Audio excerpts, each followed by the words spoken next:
Daring greatly is not about winning or losing. It's about showing up, being seen, and having the courage to put ourselves out there, even when the outcome is uncertain. In her book, Daring Greatly, Brené Brown invites us to reconsider our relationship with vulnerability, courage, and shame, drawing on years of research and personal experience to illuminate the transformative power of embracing our imperfections. At the heart of daring greatly lies vulnerability. Brené Brown argues that vulnerability is not weakness, as we often assume. Instead, it is the birthplace of creativity, connection, and innovation. It's the willingness to step into uncertainty, to risk emotional exposure, and to engage with life wholeheartedly. Whether we're starting a new project, expressing our feelings, or pursuing a dream, vulnerability is always present. Yet, many of us resist it because we fear judgment, rejection, or failure. Brown's research reveals that the people who are most fulfilled, those who experience love, belonging, and joy, are the ones who allow themselves to be vulnerable. They recognize that true connection requires authenticity, and authenticity demands that we show up as we really are, not as we think we should be. This means acknowledging our fears, admitting when we're wrong, and letting go of perfectionism.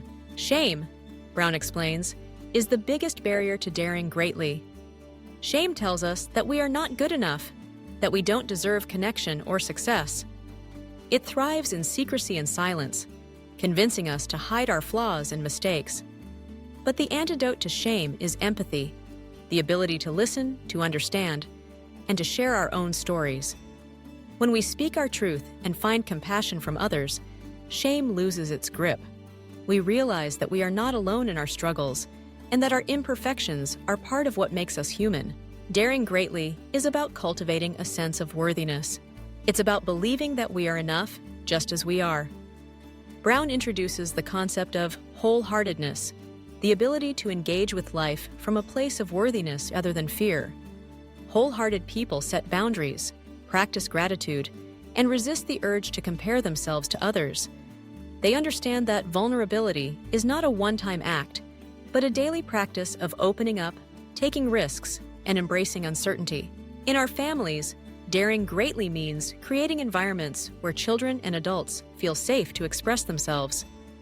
Brown emphasizes the importance of parenting with vulnerability, acknowledging our mistakes, apologizing when necessary, and encouraging children to share their feelings.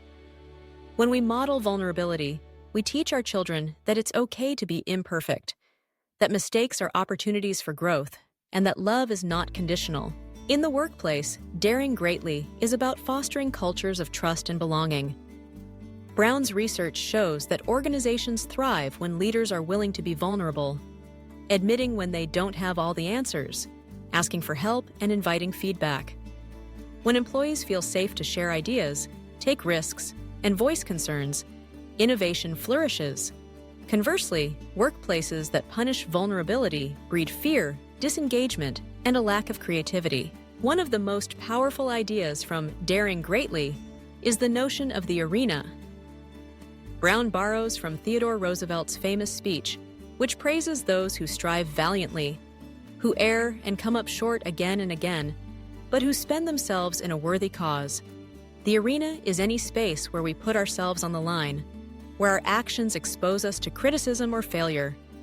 Whether it's speaking up in a meeting, launching a business, or sharing our art, stepping into the arena requires courage. But with courage comes criticism. Brown encourages us to be selective about whose opinions matter. She advises us to listen only to those who are also in the arena, those who know what it means to risk, to fail, and to persevere.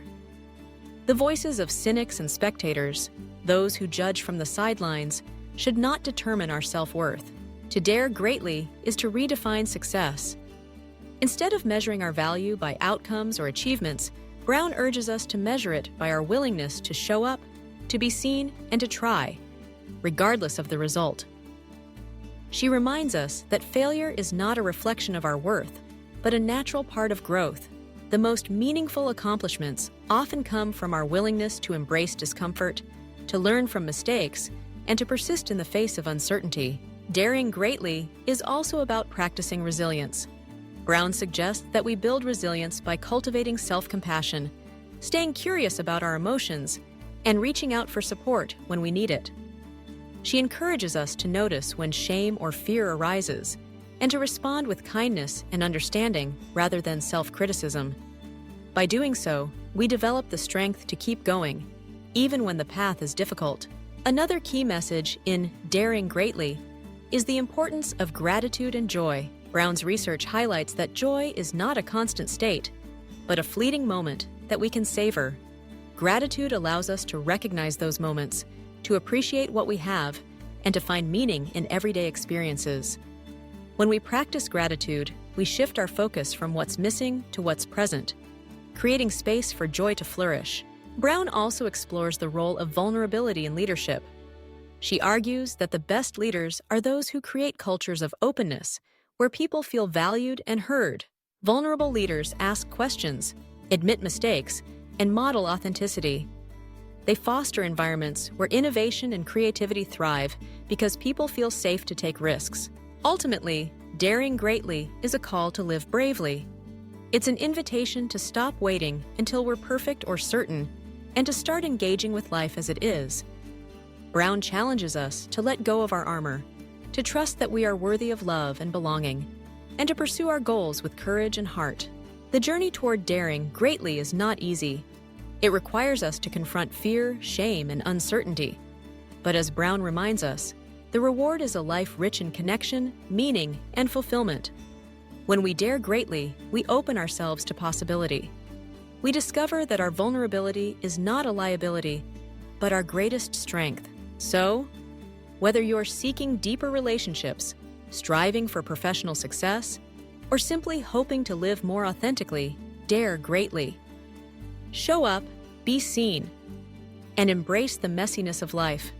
Remember that you are enough, and that your willingness to be vulnerable is the key to unlocking true joy and purpose.